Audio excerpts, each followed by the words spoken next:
साक्षात् परब्रह्म तस्मै श्री गुरुवे नमः। त्वमेव माता च पिता त्वमेव बन्धुश्च त्वमेव विद्या द्रविणं त्वमेव सर्वं मम देव त्वमेव सर्वं मम देव। सर्वे भवन्तु सुखिनः, सर्वे सन्तु निरामयाः, सर्वे भद्राणि पश्यन्तु मा कश्चित् दुःखभाग् भवेत्। सच्चिदानंद भगवान की जय। वैदिक सनातन धर्म की जय। एक प्रश्न ये है कि हमें क्या करना चाहिए और क्या नहीं करना चाहिए। बहुत से लोगों का ये कहना है कि बस आप तो सुनते रहिए, कभी ना कभी आपका काम हो जाए। बहुत से गुरु ऐसा कहा करते हैं इस मार्ग पे कि बस आप तो सुनते रहिए। अब आप ही बात सोचिए, जैसे अभी बताया शर्मा ने कि आप बस सुनते जा रहे हैं और आप जीवन में कोई सुधार ला ही नहीं रहे, है ना। गुरु जो कहता है वो सुधार लाते नहीं हो, अपने जीवन में कोई बातें उतारते नहीं हो, कोशिश कुछ करते नहीं हो और सोचते हो कि बस सुनने से ही काम हो जाएगा। तो ऐसा कोई तुमने सतगुरु देखा है जो बहुत गलत ही बात करता रहा और सतगुरु हो ही नहीं सकता। जब तक जीवन में सुधार नहीं लाएगा, जब तक वो अपने आचरण में नहीं उतारेगा अच्छी बातें, तब तक वो कैसे पहुंच पाए। पहले तो यही कंडीशन है कि भगवान के गुण उतारिए आप अपने अंदर। भगवान बनने चले हो और भगवान के गुणों से नफरत है तो कैसे भगवान बनोगे। ये हो सकता है कि आप धीरे धीरे गुण अपने अंदर उतारते जाओ और कभी ऐसा समय आ जाए कि भगवान प्रसन्न हो जाए, भगवान की तरह आए, है ना। क्योंकि जहाँ गुण होंगे वहीं भगवान उतरेगा और जहाँ दुर्गुण होंगे वहाँ से भगवान दूर रहेगा। दुर्गुण वाले से कहेगा भी नहीं कि तू मेरी तरफ चल। ये भी भगवान का कहना है कि मैं किसी से नहीं कहता कि तू मेरी तरफ चल। मैंने तो मनुष्य को स्वतंत्र छोड़ दिया है, चाहे जैसे कर, जो चाहे सो कर, मुझे कोई आपत्ति नहीं है। और लेकिन मुख्य बात लेकिन की बात है कि जो भी करेगा उसका फल मैं जरूर दूंगा। कर ले, अपनी मनमानी कर ले, जितना बने कर ले, मैं टोकूंगा नहीं कि तू बुरा काम क्यों कर रहा है, लेकिन बुरे काम का फल तो मैं दूंगा ही, उससे तू बच नहीं सकता। तो ये कोई सद्गुणी ही सोच सकता है कि बुरा काम करूंगा तो मुझे बुरा नतीजा मिलेगा, है ना। तो मैं बुरे काम क्यों करूं। जो सद्गुणी होएगा वही इसके बारे में विचार करेगा और जब विचार करेगा तो सोचेगा ऐसे कैसे गुरु हुआ कि कोई सुधार को लाना नहीं चाहते हो, कहते सुनते रहो हो जाए। वो तो हम सत्यनारायण की कथा बिल्कुल सुनते रहते हैं, लेकिन सत्यनारायण की कथा से आज तक किसी का जागना नहीं हुआ। हम ये नहीं कह रहे कि सत्यनारायण की कथा मत सुनो, हम ये कह रहे हैं सुनने को तो सत्यनारायण की कथा भी सुनते हो, लेकिन जागना नहीं होता उससे। जागना कैसे होगा जब आप अपने जीवन में अपने गुण उतार लोगे, अपने आचरण में उतार लोगे और कठिन तपस्या जैसा करोगे कुछ। और यही कठिन तपस्या है, क्योंकि आदतों से बदलने से बड़ी कोई कठिनाई नहीं है। जैसी आदत पड़ी हो बस वैसा ही हो जाता है। हम कितना भी चाहें कि अब हम ऐसा नहीं करेंगे, ऐसा करेंगे, लेकिन जब समय आता है तो वही हो जाता है जो आदत पड़ी है। करके देखिए आप, कोई अच्छी बात आपने ढूंढ ली कि ये मुझे बड़ी बुरी बात है, अब मैं इसको अच्छी बात में बदलूंगा। आप बहुत सोच के बैठे हैं, बहुत प्रयास कर रहे हैं, खूब बिल्कुल सोच के ध्यान से बैठे हैं कि अब मैं ऐसा नहीं करूँगा, लेकिन जैसे ही वो करने का समय आता है तो अपने आप वही हो जाता है जो आपको आदत है। आपने बहुत सोच लिया कि मैं गाली अब बिल्कुल नहीं दूंगी या नहीं दूंगा, खूब पक्का अपने आप को कह के रखा, अपने कसम भी दिला दी, सब कर लिया, लेकिन जैसे ही वो माहौल बना, वो हालत हुई कि गालियाँ निकलने लगी मुझे। क्यों निकलने लगी? क्योंकि आदत है। आदत को बदल पाना बहुत मुश्किल है और आदत बदलना केवल मनुष्य जन्म में होता है और किसी जन्म में हो ही नहीं सकता। जैसा जो जानवर बन गया बस वैसा उसका जीवन चलेगा। आदत बदलने का मौका तो केवल यही है ना। क्यों है यह? क्योंकि यहाँ पे भगवान ने स्वतंत्र छोड़ा है, और कोई जानवर को, किसी पशु पक्षी को, किसी कीड़े मकोड़े को, किसी को भी, मछली को, किसी को भी स्वतंत्र नहीं छोड़ा है। जैसा वो चलाता है वैसे चलते हैं। आपको भी लगता है कि जैसे वो चला रहा है वैसे चलते हैं, लेकिन 50-50% कुछ आप जो पहले करके आए हैं उसके आपको फल भुगतने पड़ते हैं, और जो फल भुगतते हैं उसमें ही आप मनमानी कर लेते हैं। फल भुगतते समय भी अगर आप सही ढंग से रहें, जैसा गुरु कहता है कि मैं कुछ नहीं करता, नई कामनाएं नहीं बनाएं, ज़्यादा आशाएं नहीं लगाएं, और कहाँ आशा छोड़ना है। जहाँ आशा की बात आई तो हम खास बात पूछते हैं आपसे कि कहाँ आशा छोड़ना है, कोई नहीं बताए। फल की आशा छोड़ना है ना, कर्मों के फल की आशा छोड़ दे तो क्या हो गया, ये सबसे बड़ा वैराग्य हो गया। अब याद रहेगा ना कि जो भी कर्म करते हैं, अगर आपसे कोई पूछता है कि भाई वैराग्य क्या है, तो आपको एकदम दिमाग में आना चाहिए कि खाना छोड़ना वैराग्य नहीं है, कपड़े छोड़ना वैराग्य नहीं है, घर छोड़ देना वैराग्य नहीं है। यहाँ घर छोड़ दोगे, वहाँ जाके झोंपड़ी बना लोगे। आजकल तो झोंपड़ी भी नहीं बनाते, मकान ही बनाते हैं, आश्रम भी बढ़िया बढ़िया बड़े बड़े बने हुए हैं, है ना। तो ये घर छोड़ा, वो घर पकड़ लिया, ये वाले कपड़े छोड़े, ये वाले कपड़े पकड़ लिए, है ना।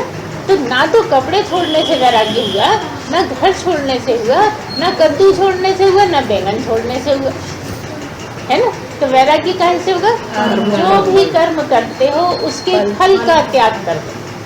मतलब क्या, फल जब वही देने वाला है तो वो जाने, हमारे हाथ में थोड़ी है फल देना, फल देना तो उसी के हाथ में है। तो यहाँ पर फल जो उसका डिपार्टमेंट है उसी के हवाले कर दो। काम आप करो, अच्छे से अच्छे काम करो, खूब मन लगा के करो और ज़्यादा करो।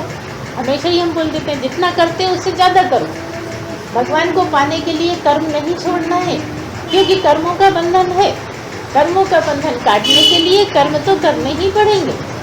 तो ये जो कर्म होते हैं उसमें क्या होता है, जो भी आप कर्म करते हो उसमें आपके 3 में से कोई ना कोई गुण चलते रहते। कौन कौन से 3 गुण? नंबर 1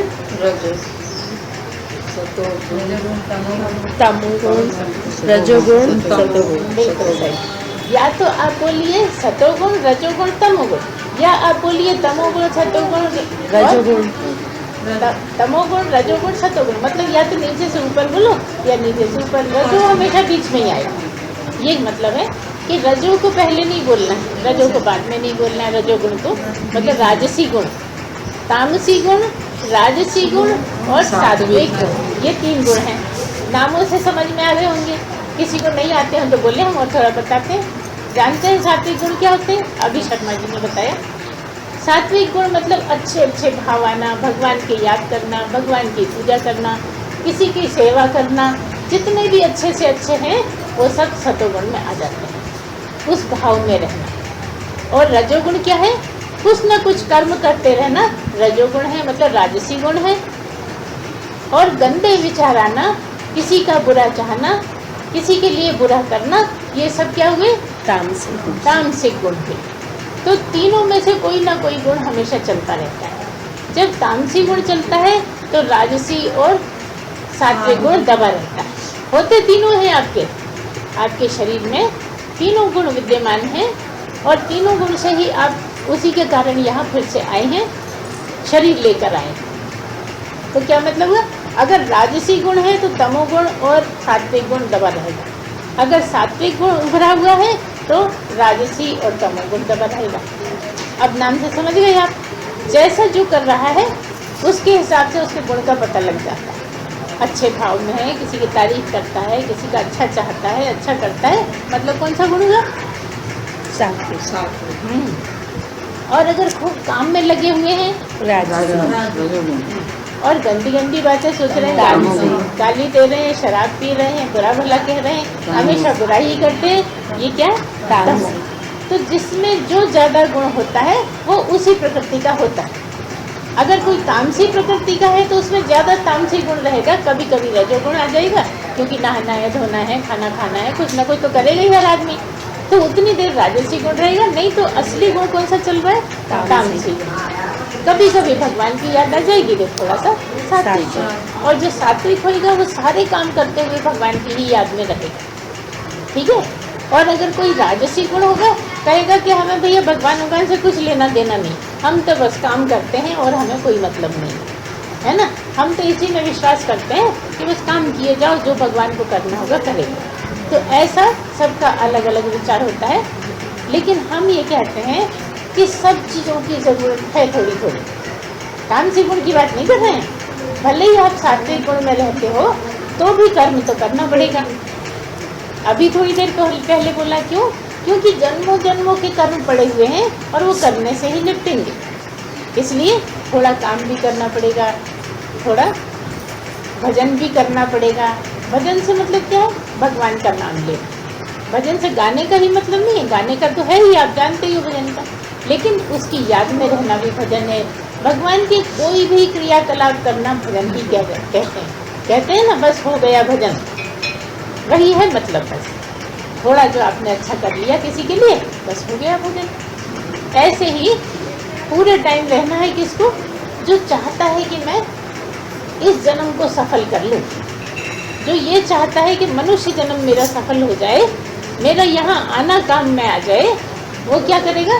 ज़्यादातर सात्विक गुण में रहने की कोशिश करेगा। तो जो ये कहता है कि बस सुनते रहो, उससे काम नहीं चलेगा। काम कैसे चलेगा? आपको अपने ही गुण परखने पड़ेंगे, कौन सा गुण चल रहा है मेरे अंदर, और जो गुण पकड़ में आएगा तो अपने आप को बदलना पड़ेगा। उसी समय अगर तामसिक गुण चल रहा है और आपने पकड़ लिया कि मुझ में तामसिक गुण आ रहा है, तब जान के या तो कोई अच्छी किताब पढ़ने लगिए, या कोई भजन गाने लगिए, या फिर कुछ घर का काम करने लगिए, लेकिन साथ में अच्छे विचार रखना है। तब आप तामसी से रजोगुण में आओगे। तामसी से एकदम सात्विक में आना संभव नहीं है। तामसी से राजसी गुण में ही आना हो सकता है, और वो आपको ही करना पड़ेगा। इसलिए खाली सुनने से काम नहीं चलेगा। जब भी तामसी गुण में है आप, आपके मन में किसी की बुराई चल रही है, किसी की निंदा चल रही है, कुछ ऐसा मन में आता है बुरा भला, उस समय क्या करना है? कुछ ना कुछ काम निकाल ले और स्वयं सोचना है कि अरे ये मैं क्या सोचने लगी, ये मेरा काम नहीं है, मुझे अपना जीवन सफल करना है, इसलिए मुझे सही रास्ते चलना पड़ेगा। अच्छा क्यों करें ऐसे? वो तो इतना गड़बड़ कर रहा है, हम क्यों नहीं सोचें उसका? ये प्रश्न उठता है ना आपके मन में। तो वो जो कर रहा है उसको फल मिलना है। जो भी जो करता है, पहले ही कहा ना कि फल देना किसके हाथ में? तुम्हारे हाथ में है नहीं। चाहे पड़ोसी बुरा करे, चाहे भाई बुरा करे, चाहे बेटा ही क्यों ना बुरा करे, लेकिन फल कौन देगा? एक वही देगा, तुम्हारे हाथ में कुछ नहीं है। तो क्यों टाइम खराब करते? फल उस पर छोड़ दो, फल देना, और इधर ही कर लेना। फल देना उस पर छोड़ दो, और आप तो बस अपना काम करिए, अपना भविष्य सुधारिए, अपना जन्म सुधारिए, बस इसी में लाभ है। तो क्या मतलब रहा? हमेशा चौकन्ने रहना पड़ेगा। जो भी बात बोली हमने, अपने प्रति चौकन्ने रहना पड़ेगा, पड़ोसी के प्रति नहीं, पति के प्रति नहीं, पत्नी के प्रति नहीं, सहेली के प्रति नहीं, अपने ही प्रति चौकन्ने रहना पड़ेगा कि कब क्या भाव उठ रहे हैं, कब क्या चल रहा है मेरे मन में, और अगर चल रहा है तो ये गलत चल रहा है कि सही चल रहा है, अगर सही चल रहा है तो और चलाऊं, और गलत चल रहा है तो मैं नहीं चलाऊं। यही कि यही उसको एकदम चेंज कर देना। ठीक है ना? समझ में आ रहा है ना सबको कि तामसी भाव से राजसी भाव में कैसे आए? बस यही आपका काम है। अगर एक बार राजसी भाव में रहना सीख लिया, जो सदा काम में लगे रहते हैं और चाहते हैं कि हमारा जीवन सफल हो, तो राजसी भाव वाले को भगवान स्वयं ही काहे में ले आते? सात्विक भाव। ये भगवान की कृपा है। भगवान स्वयं आपको कोई सद्गुरु मिलवा देते हैं। जब आप ज़्यादा काम करते हैं तो भगवान समझ जाते हैं कि अब तुम अपने काम निपटाई ले रहे हो इस जीवन में, इतने ज़्यादा काम करते हो कि तुम्हें ध्यान ही नहीं है क्या किया क्या नहीं किया, इतनी फुर्सत ही नहीं है कि मैंने आज क्या क्या किया, बस करे जा रहे हैं, अपना खत्म तो दूसरे का करवा दिया, किसी तीसरे का करवा दिया। हालांकि ये बात गले उतरती नहीं है आज के ज़माने में, लेकिन तब भी मिलते हैं ऐसे लोग। देखिए, हमने यहाँ पे आपके लिए ये छूट दे दी है कि यहाँ पैसे का कोई मामला नहीं है। भले ही आप पैसा ले लीजिए दूसरे से, भले पैसा लेके काम कर लीजिए, लेकिन काम करिए, क्या मतलब है? अगर काम करोगे तो आपका दिमाग फालतू नहीं रहेगा। बिना पैसे लेके कर सकते हो, ये तो बहुत बड़ी बात है, लेकिन अगर नहीं है और आज का समाज इसको नहीं है तैयार, तो आप पैसे लेके कीजिए। काम करने में शर्म नहीं करना है। कई बार ऐसा लगता है हम क्या नौकरानी हैं, हम क्या नौकर हैं जो काम करें, हमारे तो 4 बेटे हैं, हमारे तो 2 बेटे हैं। कई कहते मिल जाते हैं हमें से, तो 2 बेटे हैं तो भगवान ने इसलिए थोड़ी दिए कि तुम बिल्कुल ही बर्बाद कर दो अपना जीवन। 2 बेटे हैं तो और बेफिक्री और भजन कर सकते हो आराम से। किसी के 4 हैं, किसी के 3 हैं, अभी भी हैं आज के ज़माने में भी। वो ये कहती हैं कि नहीं हम बिल्कुल नहीं करेंगे, हमारे तो बेटे हैं, और बेटे चाहते हैं कि थोड़ा बहुत करें तो अच्छा है, बेकार की बातों में लगी रहती। तो ये सब क्या है? हम अपने आप की तरफ ध्यान ही नहीं देते, बस जो जिद है उसी में लगे रहते हैं कि हमें तो बस नहीं करना, यही करना है, या फिर आपका होता हम सिखाओ है। सीधी सी बात है कि आलस बहुत है शरीर में, इसलिए बेटों का बहाना बना के नहीं करना चाहिए, है ना। कई लोगों का है कि बहाना कुछ भी ढूंढ लेते हैं कि हम नहीं करेंगे, जबकि आपको शरीर दिया है ना भगवान ने बिल्कुल अलग, बेटों को दिया है बिल्कुल अलग, बेटी को दिया है बिल्कुल अलग। सबका अपने अपने शरीर से काम करना है, और जितना आपने शरीर से काम किया उतना ही पहले जो मिले हुए शरीरों से काम किए गए हैं वो कर्म कट जाते हैं, और उन शरीरों से जो कर्म किए गए हैं उसी के लिए फिर से ये शरीर मिला है। ठीक है, मतलब क्या है? आपके कुछ कर्म नहीं हैं। आप कौन है यहाँ? ये जो हमने वाक्य बोला, ये बताइए हमने आप किसको कहा? जो अंदर सत्य आत्मा को ही हमने आप कहा कि आत्मा के कोई कर्म बंधन नहीं है, आत्मा में कोई गंदगी नहीं है। अगर हम कहें कि आप में कोई गंदगी नहीं है तो आपको एकदम समझ जाना है कि आत्मा की बात हो रही है। अगर हम कहें कि आप में बहुत गंदगी है तो क्या समझोगे? शरीर की सारी गड़बड़ है, शरीर से ही सब कुछ होता है, शरीर से ही करते हैं, और शरीर को मैं कहते हैं इसलिए सारे बंधन हैं। जब शरीर को मैं कह दिया और शरीर से जो भी कर्म हो रहे हैं वो आपके हिस्से में आ गए, तो वो शरीर से ही काट के कटेंगे। इसलिए जो जन्मों जन्मों के कर्म पड़े हुए हैं वो शरीर से ही काटने होते हैं। लेकिन करना क्या होता है, यहाँ हम फिर ये बता दें जो हमेशा ही बताया करते हैं कि करना ये है कि शरीर मैं नहीं हूँ।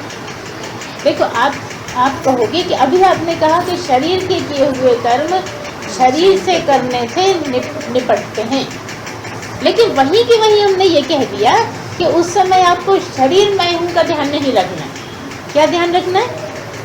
मैं तो शुद्ध बुद्ध नित्य आत्मा ही हूँ। ये क्यों रखें? अभी का भी आपने कहा कि शरीर से किए हुए कर्म शरीर से ही कटेंगे। आपके ऊपर मन में तर्क नहीं उठता है ऐसी बात? क्योंकि जाना तो जहाँ से जो कितना चीज़ है वो वही चीज़ जाएगी। अभी आप जब कह रही हो कि शरीर से ही कटेंगे तो फिर क्यों बोलती हो ऐसे? इसलिए बोलते हैं कि जब तुम ये सोचोगे कि मैं कर रहा हूँ मतलब शरीर कर रहा है तो कर्म और बन जाए। जब आपने ये सोचा कि मैं हूँ ये शरीर, मैं करूँगा, तो आपके कर्म बन गए। तो कम से कम अब तो ये छोड़ो कि मैं शरीर हूँ। मैं शरीर नहीं हूँ, मैं शुद्ध बुद्ध आत्मा हूँ। इधर है मैं क्या कहें, तो तब आपके वो कर्म कटेंगे। देखो वहीं के वहीं कर्म बढ़ रहे हैं और वहीं के वहीं कर्म कट रहे हैं और नए नहीं बन रहे। जब तक नए ना बने और पुराने ना कटें तब तक कैसे खत्म होंगे कर्म? पुराने काटे और 4 खड़े कर लिए, एक कर्म काटा 4 कर्म खड़े कर लिए। जब तक आप आगे के लिए सावधान नहीं होंगे कि मैं कर्म नहीं बनने दूंगा, तब तक आपके कर्म कैसे खत्म होंगे? आत्मा को मैं मानेंगे, आत्मा को मैं मानेंगे। हाँ, करेंगे तो जब भी कर्म करेंगे तो यही कि मैं कुछ नहीं करता, करने कराने वाला कोई और भी है। ये इसका बहुत ध्यान रखना है कि जब भी आप कर्म करते हो तो आपको ध्यान ये रहना चाहिए कि मैं नहीं करता, जबकि आपके मन में क्या होता है? मैं करता हूँ, कितना करता हूँ, सारे दिन मैं ही करती हूँ, कर क्या चीज़ उपयोग करें? वही तो हम बता रहे हैं कि मैं नहीं करता उपयोग करें। ये शरीर नहीं करता, ये शरीर तो ऐसे ही रात में मरा पड़ा जैसा रहता है कि नहीं रहता? अगर शरीर करता होता तो मरने के बाद भी कर लेता। शरीर में जो रहता है उसके होने के कारण तो कर पा रहा है। शरीर के द्वारा शरीर के द्वारा कर रहा है, लेकिन करने वाला कोई और है। और यहाँ पे समझने में बहुत मुश्किल हो जाती है। तो आप कहो तो क्या फिर आत्मा करती है? नहीं, आत्मा कुछ करती नहीं है। आत्मा कुछ करती नहीं, आत्मा कुछ खाती नहीं, आत्मा कहीं जाती नहीं, आत्मा आती नहीं। इसीलिए तो इतना कठिन विषय है कि ये कहती क्या हो गुरु माँ? कभी कह देती हूँ कि मैं कुछ नहीं करता, और कभी कह देती हूँ आत्मा कुछ नहीं करती, तो फिर करता कौन है भला? यही तो प्रश्न उठता है कि सही सही बताओ कि कौन करता है। तो ना तो आत्मा करती हो, ना तुम करते हो। तुम्हारे अंदर जो मन बुद्धि है उसके होने से शरीर के द्वारा होता है। तो अगर आप ये भावना बनाते हो कि ये शरीर करता है, मैं करता हूँ, मैं ये शरीर हूँ, तो आपके कर्म बहुत बन जाते हैं और आप हर दिन यही करते रहते हो। सारे दिन काम कर कर के थक गई मैं, तो अब थका कौन? शरीर। अब बताओ, यहाँ तो सारी बात गलत हो जाएगी ना। कहोगे थका है शरीर तो फिर कर रहा है मैं, तभी तो थका है। कितने उसमें उलझन है, लेकिन तुम लोग मनन नहीं करते ना, इसलिए प्रश्न नहीं उठते। प्रश्न उठाने लगो तो इतने प्रश्न हैं जिसका कोई अंत नहीं है। तो फिर अपन को क्या बोलना चाहिए? मैंने काम नहीं करा तो फिर क्या बोलेंगे हम? यही सोचना है कि मैं कुछ नहीं बताओ, करता। आप बताओ। मैं जो अभी मैं हूँ, अभी जो मैं हूँ, ये जिसको मैं कहता हूँ मैं काम करता, वो नहीं। जो मैं होना चाहता हूँ वो मैं नहीं करता। अर्थात आत्मा कुछ नहीं करती, आत्मा कुछ कर ही नहीं सकती। और यही कारण है कि सद्गुरु नहीं कहते कि मैंने बहुत किया। उन्होंने इतना अभ्यास करा है अपने जीवन में कि मैं कुछ नहीं करता, और कुछ नहीं करने के लिए काम ज़्यादा करना पड़ता है। हम कई बार कहा करते हैं कि अगर आप दिन में 2-4 काम करोगे तो आप गिना दोगे, मैंने पानी भरा, मैंने झाड़ू लगाई, मैं आज बाजार गया, मैं ऑफिस गया, 4 काम हो गए। और लगातार करे जा रहे हो, करे जा रहे हो, करे जा रहे हो। गिनती की फुर्सत किसको है? क्या गिनोगे? और टाइम है नहीं, अगले 4 काम और खड़े हैं। इतनी देर गिनने बैठोगे, इतनी देर में तो करोगे। तो जब इतने काम होने लगते हैं ना, तब अकर्तापन का भाव आता है। तो हम कह रहे हैं आदतें नहीं बदलती।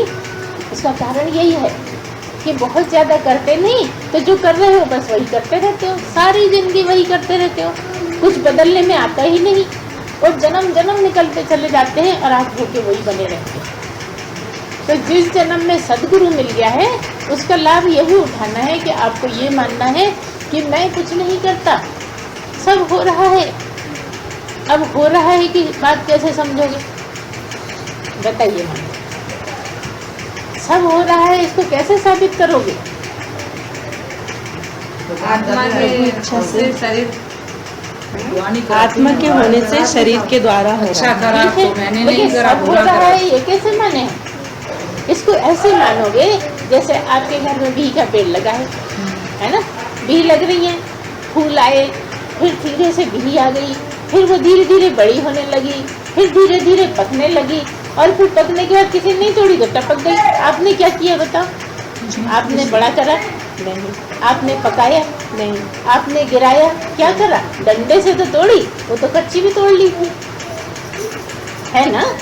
तो जैसे कि फल लग रहे हैं, बड़े हो रहे हैं, पक रहे हैं, गिर रहे हैं, ऐसे ही मेरा भी सब काम हो रहा है। मैं भला क्या करता हूँ? अच्छा बताओ, कोई बकरी कभी ये सोच सकती है कि मैं कितना काम कर रही हूँ? नहीं। अच्छा कोई गाय सोच सकती है कि अगर दूध नहीं देती मैं तो ये लोग तो दूध के बिना ही मर जाते? ऐसा सोच सकती गाय? नहीं। अच्छा घोड़ा सोचेगा कि मैं अगर नहीं होता तो इनकी गाड़ी नहीं खींचती? उसको ये बातों का ध्यान ही नहीं है। देखो इन मामलों में कितने अच्छे है ना? कोई कर्म नहीं बना रहे, वो तो अपना काम करते जाते हैं। क्यों कर रहे हैं काम? क्योंकि मनुष्य जन्म में तुमने काम नहीं किया था, इसलिए घोड़े का जन्म मिला, और भगवान ने घोड़े के जन्म में तुमसे सारे काम करवा लिए। देखो सीधी सी बात है। अगर मनुष्य जन्म में आपने नहीं किया तो बैल बना दिया, कोल्हू का बैल बना दिया। लगे हैं कोल्हू, आज के ज़माने में भी हैं कोल्हू, ऐसा मत समझिए कि मशीनी युग आ गया तो नहीं है। क्योंकि आपने यहाँ काम चोरी करी थी, इसलिए वो बनाया गया और करवा लिया उसने। देखो कितना भला कर रहा है तुम्हारा कर्म, तुम्हारे और सारे उपाय वो कर रहा है, और तुम कहोगे कि अरे बैल बना दिया था मुझे। बड़ा बुरा है भगवान, तो इंसान से बैल बना दिया। जबकि उसने तुम्हारी भलाई के लिए तो बनाया ना। कर्म काटने के लिए। हाँ, यूँ नहीं तो यूँ काटो, ऐसे नहीं तो ऐसे काटो। सबकी भलाई कर रहा है, तुम्हारी नहीं, हर एक की भलाई कर रहा है। चींटी की भी भलाई कर रहा है। कैसे भलाई कर रहा है? उसको चींटी बना के उसने भलाई कर दी कि उसके कुछ काम करवा लिए, क्योंकि यहाँ नहीं कर रहे थे। अगर मनुष्य यहाँ करने लगे तो सच बता रहे हैं नीचे की योनियों में जाना ही नहीं पड़े। अगर यहाँ अच्छे से करने लगे, यहाँ काम चोरी ना करे, भरपूर काम करे, तो नीचे की योनि में जाने क्या, ऊपर की योनि में भी नहीं आएगा, आखिरी जन्म हो जाएगा। क्योंकि जिसने जितना ज़्यादा कर्म करे हैं उतने ही कर्म क्षीण हुए हैं। इसलिए कर्मों का बहुत लंबा हो जाता है। कर्मों की महिमा इतनी न्यारी है कि समझना समझाना ही बड़ा मुश्किल है। बिना सतगुरु के कोई नहीं समझ सकता। कर्मों की गति न्यारी, ये आप लोगों ने सुना होगा, एक भजन भी है इसमें, है ना। तो हाँ, उधो बिल्कुल ऐसा है, साधु कह दो, उधो कह दो। तो क्या कृष्ण समझाते हैं ये कि कर्मों की गति बड़ी न्यारी है, उसको समझ पाना आसान नहीं है। और कर्मों को देख के कैसे जीना है इसको भी करना आसान नहीं है। सुन भी लेते हैं तो बस सुन रहे हैं, सारी जिंदगी सुन रहे हैं। सुनते तो हम रोज है सत्संग, तो पार लग जाएंगे क्या सुनने से? नहीं, उतारना पड़ेगा जीवन।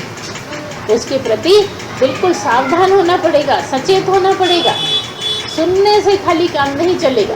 लेकिन बहुत से गुरु ऐसे हैं जो बरसों से यही रटा दिया है, सुनते रहिए, सुनते रहिए, सुनते रहिए। अब हमने खुद ही नहीं करा तो तुमसे भी तो यही कहेंगे कि बस सुनते रहो। अगर हमने खुद किया है तो हम तुमसे कहेंगे कि करो खुद। करने से कहाँ आदमी पहुंच जाता है। तुम भी करो, तुम भी सफलता पाओगे। तो जैसा हम करेंगे वैसे तो सिखाएंगे। इसलिए कोई सदगुरु की आवश्यकता होती है। कि सदगुरु का क्या मतलब, जिसने पाया है वही बताएगा कैसे चलना है, और उसी रास्ते पे चल के आगे पहुंच सकते हो। तो क्या मतलब है?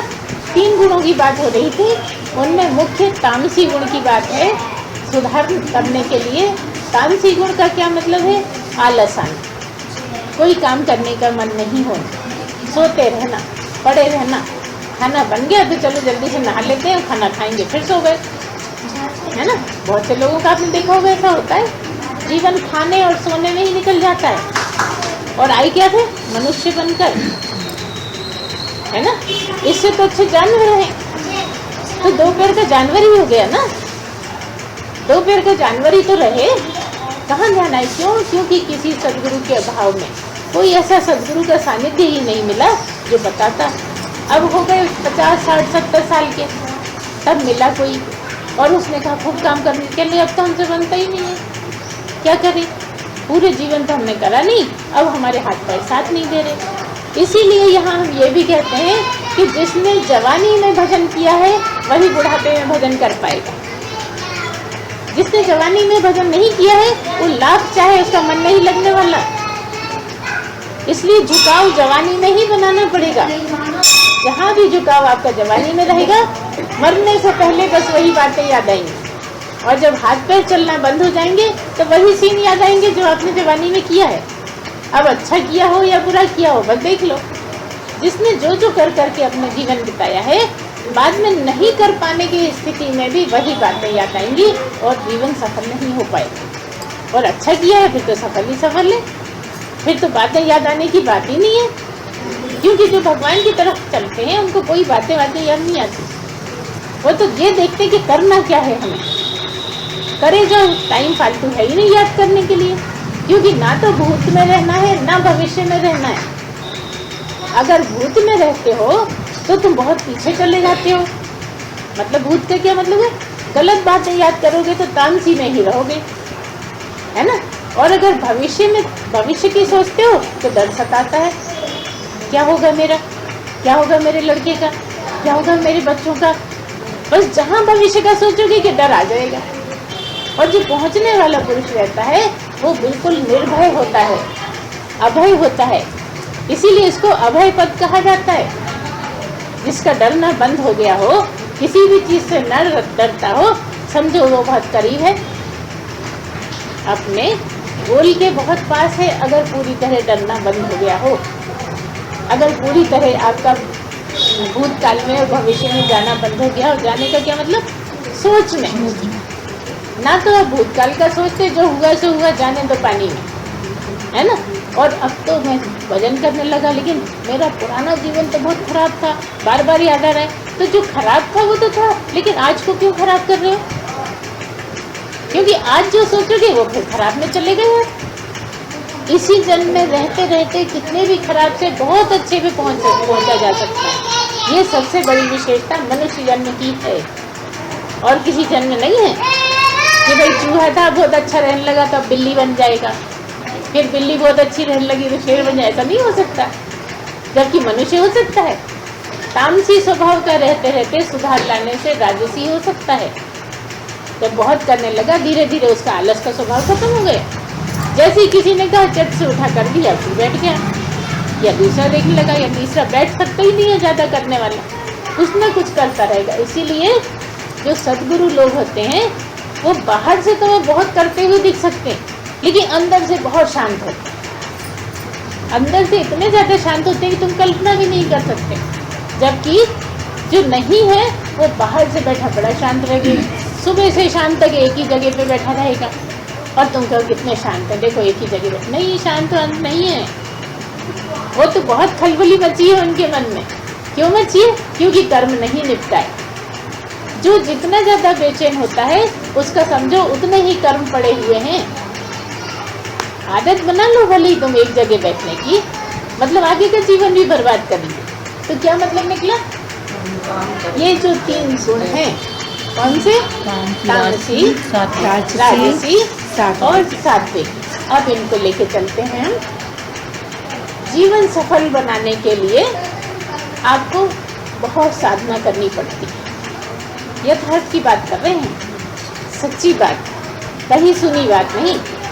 सच्ची साधना का क्या मतलब है? बहुत मेहनत करनी पड़ती है, बहुत पुरुषार्थ करना पड़ता है। क्यों करें पुरुषार्थ? क्या ज़रूरत है? अच्छे से खाना मिल रहा है, क्यों करें? क्योंकि आप में मल पड़ा हुआ है, आपके स्वभाव में, आपकी सोच में, आपके जीवन में बहुत ज़्यादा गंदगी है। क्यों है गंदगी?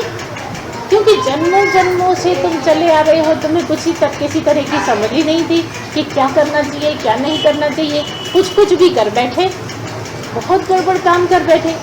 अब वो जो सब ऋण कर्म हैं उनको सुधारने के लिए अभी इतनी देर हमने बोला कि कर्म करने पड़ते हैं। तो कर्म काटने के लिए कर्म करने पड़ते हैं। कर्म ज़्यादा करने का मतलब आपका मल हट जाता है। जो जीवन में गंदगी है वो धीरे धीरे साफ होने लगती है। सफाई के लिए क्या करना होगा? कर्म करना होगा। बहुत बार बताया करते हैं हम कि 3 सीढ़ियाँ हैं। पहली सीढ़ी कर्म की है, दूसरी सीढ़ी भक्ति की है, और तीसरी सीढ़ी भगवान को पाने की, अर्थात निर्गुण होने की, है ना, आवरण बोलते हैं। तो यहाँ हम बता दें, पहले नंबर पे है मल। मल का मतलब है गंदगी। मल सभी जानते हैं, मल का मतलब गंदगी होता है। दूसरा जो पॉइंट है वो है विक्षेप। याद आ गया ना, अभी बताया भी था। दूसरा नंबर पे है विक्षेप। विक्षेप का मतलब है चंचलता। आपके मन की जो बहुत ज़्यादा चंचलता है, और यहीं पर ही मन की चंचलता के साथ भ्रम बहुत सारे हैं। कुछ का कुछ लगता है, कुछ का कुछ शक होता है, हर कुछ समझ में आता है, लगता है कि ये नहीं ये है, ये सही है कि ये है। या जैसे कि आप समझ लो कि शाम का थोड़ा और अंधेरा हो गया अभी से ज़्यादा, और रस्सी पड़ी है रास्ते में। अब अपनी धुन में चले आ रहे हो, और जैसे ही पैर रखने लगे हिटक के पीछे हो गए साथ। लेकिन है क्या? रस्सी है। इसी तरह के भ्रम, एक उदाहरण रस्सी का इसलिए बताते हैं, इसी तरह के सारे भ्रम, सारे संदेह, कुछ का कुछ जो लगता रहता है जीवन में, वो क्यों लगता है? विक्षेप के कारण। जैसे कि एक थाली में पानी भरा हो और पूनम की रात है, नीचे थाली में पानी भरा हुआ है, तो थाली में क्या दिखेगा? चंद्रमा चमकता दिखेगा। बिल्कुल स्थिर पानी है और चंद्रमा बिल्कुल साफ साफ दिख रहा है। इतने नहीं, कोई बच्चा दौड़ता आया, उसका पैर थाली से लग गया तो क्या होगा? पानी हिलता दिखेगा, लहरें जैसी दिखेंगी, और पानी हिलता दिखने के कारण चंद्रमा कैसा दिखेगा? हिलता साफ नहीं दिखेगा, कभी लंबा दिखेगा, कभी चौड़ा ज्यादा हो जाएगा, कभी आड़ा टेढ़ा दिखेगा। लेकिन चंद्रमा आड़ा टेढ़ा है क्या? नहीं। गोल ही है ना। लेकिन थाली में क्यों दिख रहा है?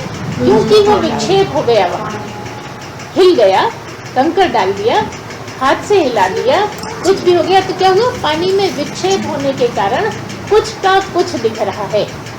चंद्रमा चंद्रमा नहीं होके कुछ और लगता है हिलता हुआ सा। तो ये क्या हुआ? ये विक्षेप हुआ। पहला क्या है? मल। दूसरा विक्षेप और तीसरा है आवरण। तो हम आपको ये बता रहे हैं कि मल आपको ही हटाना पड़ेगा, विक्षेप आपको ही हटाना पड़ेगा। लेकिन ये जो आवरण है ना, इसको हटाने के लिए सद्गुरु की आवश्यकता होती है। कोई सद्गुरु ही आवरण हटा सकता है। आवरण जैसा कि शब्द है, आवरण का मतलब है पर्दा। अगर आप हिंदी की डिक्शनरी खोल के देखोगे तो आवरण का मतलब मिलता है पर्दा। तो ये जो पर्दा है, मान लीजिए 100 वाट का बल्ब जल रहा है ना, 100 वाट का बल्ब कोई लैंप में लगा हुआ है और जल रहा है। कितना तेज होता है 100 वाट का?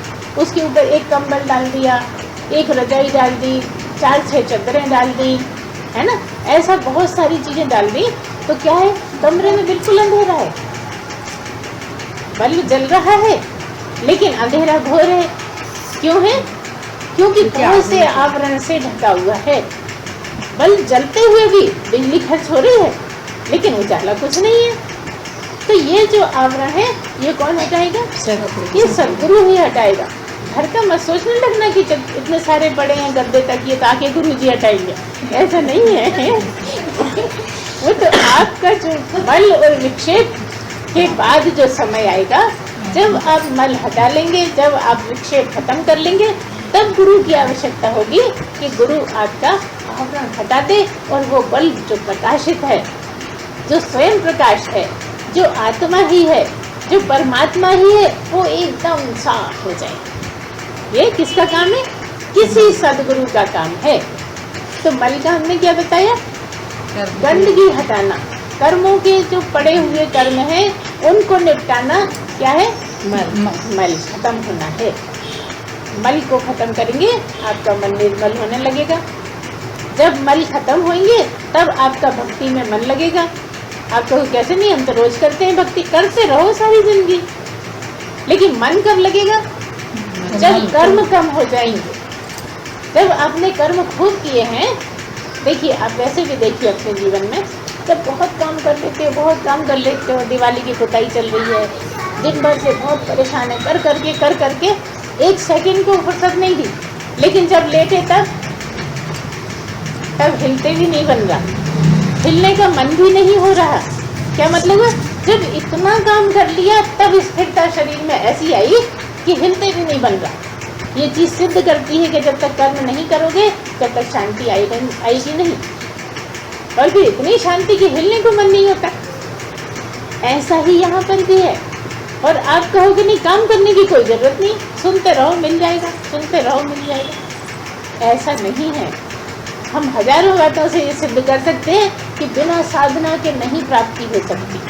अच्छा चलो, आप कहोगे हम मेहनत नहीं करेंगे, तो ये भी तो साधना है कि आप घर से यहाँ आए हो, घर के काम छोड़ के आए हो, घर के काम छोड़ के पिक्चर नहीं गए, यहाँ बैठे हो, ये साधना नहीं है क्या?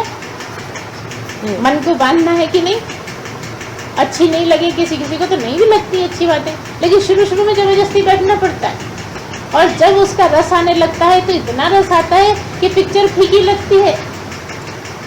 पिक्चर के सीन इतने अच्छे नहीं लगते जो यहाँ का रस होता है। ये किसको आएगा? किसी सद्गुणी को। किसी के सद्गुण जिसमें होंगे उसको अच्छा लगने लगेगा। क्यों होंगे? क्योंकि उसने मेहनत करी है सद्गुण बनाने में, जन्मों से चल रहा था, और जब आपने मेहनत करी तो अगले जन्म में बहुत अच्छा परिवार मिल गया, बहुत अच्छे माँ बाप मिल गए जो आपके सद्गुण बनाने में मदद करने लगे। जैसे कि छोटे बच्चे को आप जैसा सिखाओ वैसी आदत पड़ जाती है। अगर माँ बाप बहुत अच्छे मिले तो अच्छी बातें आएंगी कि नहीं, अच्छे संस्कार बढ़ेंगे कि नहीं। तो ये किसने मदद करी? परमात्मा ने। क्योंकि तुम चाहते थे कहाँ पहुँचना? वहीं तक अपनी यात्रा ही पूरी करने चाहते थे, इसलिए उसने किसी अच्छे घर में भेज दिया। और यही कारण है कि ये जन्मों जन्मों चलने वाला रास्ता है। अच्छा, यहाँ आपको ये शंका उठ सकती है, अब जन्मों जन्मों चलने वाला है तो क्या पता कौन से जन्म में मिले, तो फिर हम अभी से क्यों करें मेहनत? ये क्या हुआ? ये तामसी भाव हो गया, क्योंकि जन्मों जन्मों का है, इसी जन्म में तो शुरुआत करनी पड़ेगी। दूसरी बात यह है कि भले ही जन्मों जन्मों का हो, लेकिन ये भी पक्का है कि बिगड़े से बिगड़े, बदमाश से बदमाश, बुरे से बुरे काम करने वाले भी एक दिन इसी जन्म में पहुंच सकते हैं। तो क्या मतलब है? जिसने खूब साधना कर ली, जिसने खूब पुरुषार्थ कर लिया, जो खूब ईमानदारी से रहने लगा, जो अच्छी बातों में ही चलता है, बुरी बात से विचलित नहीं होता कि चलो एक बार कर लेते हैं, कुछ थोड़ी होता है। नहीं, जिसने बिल्कुल मजबूत मन बना लिया है, वो इसी जन्म में पा सकता है। देखिए कितनी बड़ी बात है। इधर तो हमने कह दिया जन्मों जन्मों का है मार्ग, और इधर यही कि यही हमने ये कह दिया कि अगर कोई ठान ले तो इसी जन्म में संभव है, मुश्किल नहीं है। क्यों है संभव भाई? संभव क्यों है? क्योंकि वो तो वैसे ही बैठा है तुम्हारे पास। कौन सा पल ऐसा है जब वो तुम्हारे साथ नहीं बैठा? कौन सी घड़ी है जब वो तुमसे दूर चला गया? बताओ तो कभी। तुम सोए पड़े थे रात में, जय श्री राम, बैठो, तो कौन सा समय था जब वो तुम्हारे पास नहीं था? जिसको तुम मैं कहते हो, ठीक है ना, जिसको तुम मैं कहते हो, वो भी रात में बिल्कुल बेफिक्री से पड़ा रहता है ना। ये मेरे पैसे, ये मेरा घर, ये मेरा सामान। उस टाइम किस किस को याद रहता है अपना सामान? किसी को नहीं। जब गहरी नींद में थे, अपने घर की किसको चिंता थी? किसी को भी नहीं। गहरी नींद में अपने घर की याद आई थी? कोई चिंता। अपने बेटों की, पड़ोसी की तो आ गई होगी ना, किसी की नहीं आई। इतनी गहरी नींद में इस शरीर की नहीं आई, पड़ोसी की कहाँ से आएगी? इस शरीर की भी कोई खबर नहीं थी कि कहाँ हूँ, कैसा हूँ। प्राण भी निकल जाए तो कोई पता नहीं चले। हाँ, कोई इधर से उधर सरका दे, पता ही नहीं लगता। गहरी नींद में हाय पैसा संभाल के रखो, कोई चुरा नहीं ले। गहरी नींद में तुम्हें पैसे का ध्यान रहता है क्या? नहीं, बिल्कुल नहीं रहता। उस समय जब तुम उसको, पैसे को भूल जाते हो, शरीर तक को भूल जाते हो, उस समय कौन तुम्हारी रक्षा कर रहा होता है? कौन तुम्हारी सांस चलाता होता है? कौन तुम्हारा खून दौड़ाता होता है? कौन तुम्हारा खाना पचाता होता है? बता तो दो जरा। तुम पचाते हो ना, सांस तो तुम ही चलाते होगे। भगवान, जब शरीर का नहीं पता, सांस कैसे चलाओगे? तो कोई है जो हर वक्त तुम्हारी रक्षा में तत्पर है। तुम नहीं कर सकते जो वो कर रहा है ना। जब हर वक्त है, उसको पाना कठिन थोड़ी है, बस इरादा पक्का करना है। जैसा गुरु कहता है वैसा चलना है, बिल्कुल पक्का मानो। अगर कोई सच्चा गुरु भक्त बन जाए, कोई अच्छा श्रद्धालु बन जाए, तो इसी जन्म में बिल्कुल 100% पा सकता है। शंका मत करो कोई भी। तुम लोग लगता हो कभी कभी अरे गप है ये, तो नहीं, गप नहीं है। शास्त्रों को उठा के देखो, बहुत से लोग ऐसे मिल जाएंगे, बहुत बिगड़ी बिगड़ी जिंदगी बिताई हैं, और एक दिन क्या हुआ? बहुत बड़े संतों में गिनती हो गई। क्यों? अच्छा, बड़े संत क्यों हो गए? क्योंकि जितना बिगड़ा है ना, उतना ही सुधारना मुश्किल है। अभी बताया ना, एक दो आदतें बदलना बहुत मुश्किल होती हैं, तो जो बहुत बिगड़ा हुआ है उसको सुधारना कितना मुश्किल काम है। देखो तो जरा, उसने कितनी तपस्या करी होगी अपने आप को बदलने के लिए। एड़ी चोटी एक कर दी होगी कि नहीं? दिन रात एक कर दिया होगा कि नहीं, कि ये आदत मेरी सुधरती नहीं है, मैं तो सुधार के ही रहूंगा। और जब इतना कोई ठान ले तो कोई रोक सकता है क्या? कैसे रोक सकता है? क्योंकि एक मनुष्य ही तो ऐसा है जो भगवान के बराबरी से खड़ा है। हम हमेशा ही कहा करते हैं कि मनुष्य की अगर बात करो तो मनुष्य को भगवान से एक नंबर ज्यादा मिलता है, कम नहीं। कैसे? शरीर है उसके पास। हम उनसे पूछना चाहते थे जो सिर हिला रहे हैं, सिर तो हिला दिया, मगर बात भी तो बताओ। क्योंकि मनुष्य के पास शरीर है, परमात्मा के पास शरीर नहीं है, इसलिए वो भगवान जैसा ही है। लेकिन भगवान ने इतनी कृपा करी कि अपने से भी ज्यादा उसको दे दिया। क्या दे दिया? शरीर दे दिया। इतना मौका दिया भगवान ने अपने से ज्यादा कि स्वयं को तो शरीर की जरूरत है, जब मिलेगा तब आएंगे पृथ्वी पे, है ना। और तुम्हें पहले शरीर दे दिया कि तू मेरा जैसा बन जा, धरती पर तू भगवान बन जा। इतना मौका दिया भगवान ने। देखो कितने कृपालु हैं, कितने दयालु हैं और कितने न्यायकारी हैं कि किसी ने गलत करा तो तुम्हें सजा नहीं मिली, जिसने गलत करा उसी को सजा मिली। फिर तुम्हें डर किस बात का है? कोई गलत करता है करने दो, तुम्हारा क्या जाता है? बताओ। अगर इतनी बात सुनी सच्चे मन से तो बताओ तुम्हारा कुछ नुकसान होगा? कोई बुरा करेगा? अच्छा चलो, कोई तुम्हें ही गाली दे रहा है, कोई तुम्हें गाली दे रहा है तो नुकसान किसका हो रहा है? गाली देने वाले को। उसी का हो रहा है। फिर हम क्यों बेचैन हैं? फिर हम क्यों परेशान होते हैं कि उसने इतनी गाली दी आज हमें? अच्छा तुम कहोगे उसने हमारा बड़ा अपमान कर दिया, तो अपमान करना तो बड़ा अच्छा रहा तुम्हारे लिए, थोड़ी तुम्हारी तपस्या हो गई। तुम अपमान सहना नहीं चाहते और उसने सहा दिया, सहने को मजबूर कर दिया ना। अब सहोगे नहीं तो क्या करोगे बताओ? जब किसी ने गालियां दे ही दी है, अब तुम्हें चाहे अपमान लगे या कुछ लगे, सहना तो पड़ेगा ही ना। तो उसने सहने को मजबूर कर दिया, तो वो कृपालु हो गया कि नहीं? और तुम क्या मानते हो? दुश्मन वो मुझे गाली देता है। अरे तुम क्या बना रहा है वो सोचो, तुम्हें क्या बनाए दे रहा है? अपमान सहने के लायक बनाए दे रहा है, वो तो तुम्हारे लिए बड़ी काम की चीज है। कभी सोच के तो देखो कि जिनको तुम समाज में सबसे बुरा कहते हो वही तुम्हारे बड़े काम के हैं, और जिसको तुम लाड लुटाते रहते हो उनके चक्कर में बहुत गड़बड़ काम कर जाते हो कि नहीं? ये मेरा बेटा है, इसको ज्यादा दे दो, ये पड़ोसी का है, इसको तो थोड़ा सा दे के बच्चा अपने घर जाके खाना, मम्मी को दिखा के खाना कि मैंने दिया, है ना। ऐसे ही होता है ना। तो जो आपका ज्यादा दुश्मन जैसा जिसको समझते हो वो कितने काम का है, इस पर मनन करना इस बार। जिससे तुम चिढ़ते रहते हो कि ये क्यों मिला है, वही तुम्हारे काम का है। सोच के तो देखो कहाँ की बातें हैं। और फिर जब ऐसी स्थिति बन जाए तो बताओ कौन किससे चिढ़ सकता है? भगवान ने तो कृपा करके ऐसा कोई भेज दिया तुम्हारे लिए जो तुम्हारे कर्म काट दे, जो तुम्हें अपमानित होना सिखा दे, है ना, जो तुम्हें ज्यादा आशाओं से बचा दे। लगी है आशा और कोई ऐसा है तुम्हारी आशा पूरी नहीं होने दे रहा है, तो बताओ वो तपस्या करवा रहा है कि नहीं? और तुम्हारी आशा पूरी हुई कि तुम तो भूल गए, ये नुकसान हुआ कि नहीं?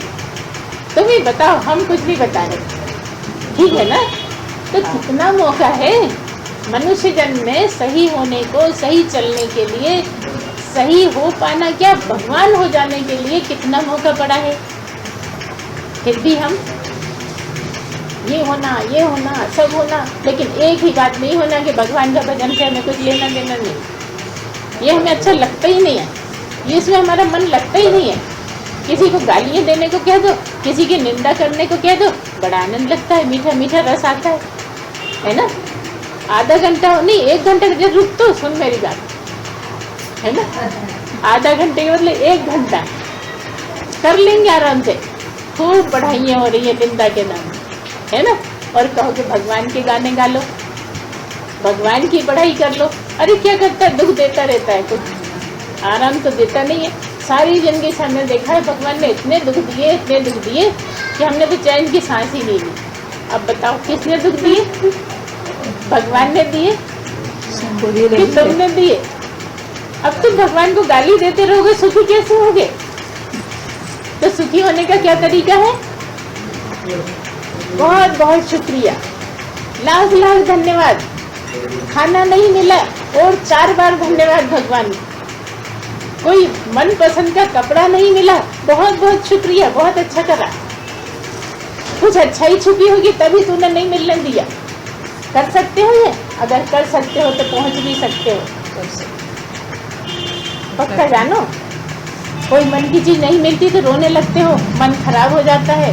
4 दिन तक वो वाला आदमी बुरा लगता है जो अड़ंगा बन गया कि लेने नहीं दिया, अच्छा खासा पसंद आ गया था, सब देख लिया था और मौके पे ही पैसे नहीं निकाले, है ना?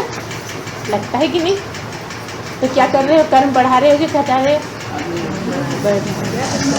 अब तो खूब समझ में आने लगा सबको, है ना? अब नहीं कितनी लगता है? कुछ बुरा हो रहा कुछ नहीं लगता। अब 3 साल हो गए सुनते सुनते बहुत असर हो गया। हाँ वही तो, असर ही तो होना चाहिए, तब तो लगे 3 साल हुए, नहीं तो जिंदगी भर सुनते रहो असर हो ही नहीं तो किस काम का, है ना? तो क्या मतलब है, यही मौका है का पार लगने का, भवसागर से पार लगने का।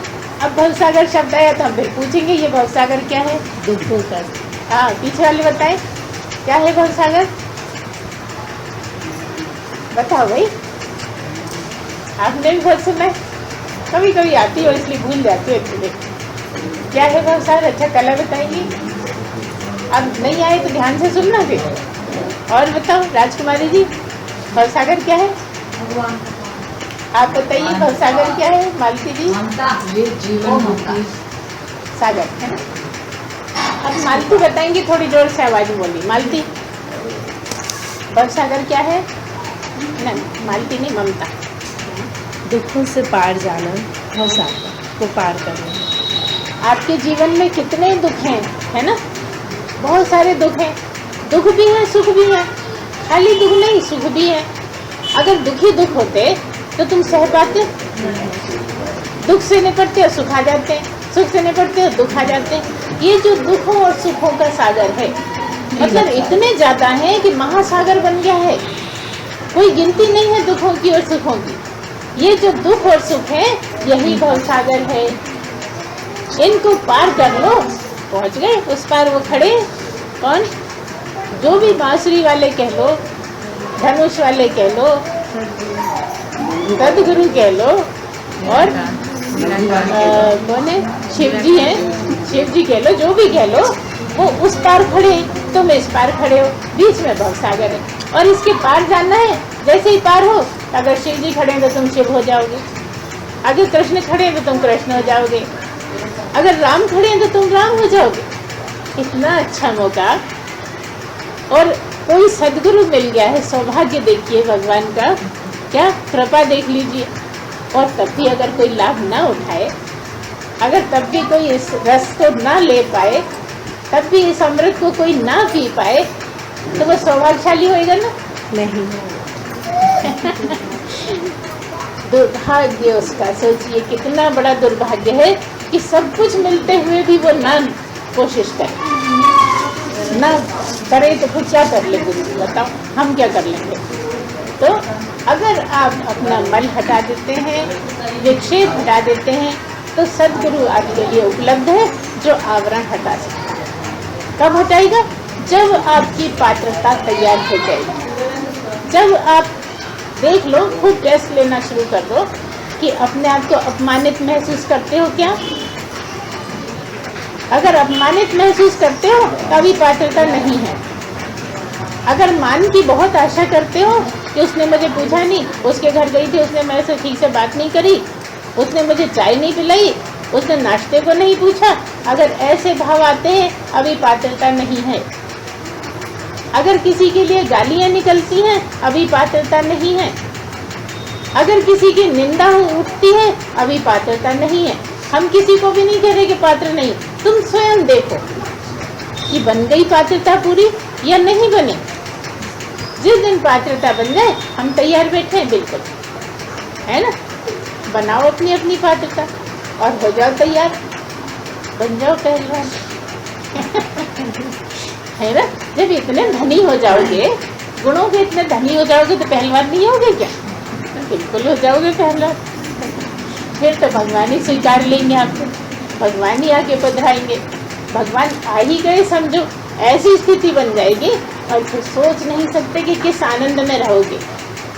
इसका अंदाज नहीं लगा सकते कि कितना ही बड़े से बड़ा दुख आ जाए, दुख का लवलेश नहीं।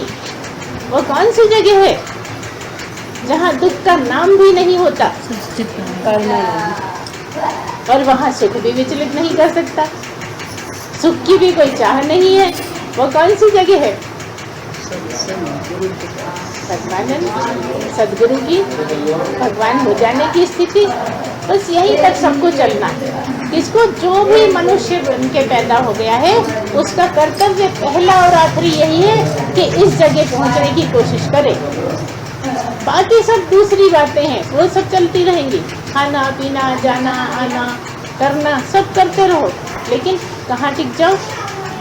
और चुपके चुपके किसी को बताओ मत कि मैं भक्त होने गई, अरे बड़ी भक्तन बनी फिरती है ना। वो भी तुमसे शुरू में सहते नहीं बनेगा, बाद में तो बहुत मजा आने लगेगा। कोई भक्तन के अरे कह तो दिया, भले ही मैं हूँ नहीं हूँ, मगर गुस्से में कह दिया, कह तो दिया मुझे भक्तन, उसमें ही मजा आने लगेगा।